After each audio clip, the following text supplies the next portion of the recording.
प्राण्यांवर माया करणं हे केवळ निसर्ग प्रेम नसून ते माणुसकीचं सर्वोच्च रूप आहे। अकोल्याच्या खडकी भागात एका मांजरीच्या पिलावर संकट आलं आणि दोन सज्जनांनी निस्वार्थपणे उचलली जोखीम आणि वाचवला एक नाजूक जीव। सामान्य नागरिकांनी दाखवलेली ही असामान्य संवेदनशीलता पाहूया या घटनेचा संपूर्ण रिपोर्ट।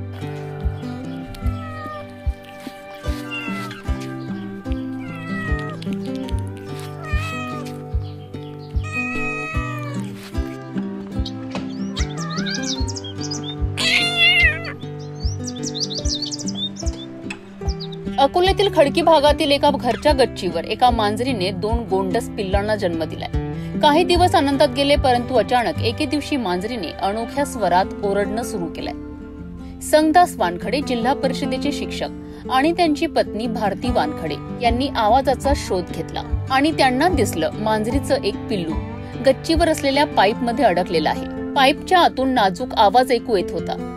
एक लहान जीव मदतीसाठी झगडत होता। क्षणाचाही विलंब न करता वानखडे दाम्पत्यांनी रितेश भिवगडे लोको पायलट यांच्याशी संपर्क साधला।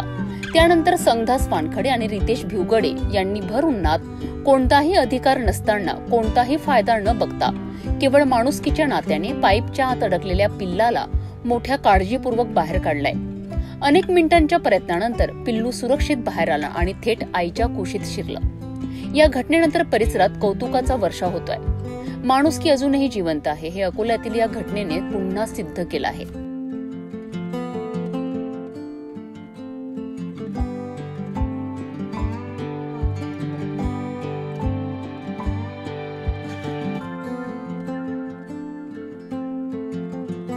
प्राणी बोलू शकत नाहीत, पण त्यांच्या वेदनाही जिवंत असतात आणि त्या समजून घेणं हीच खरी माणुसकी आहे।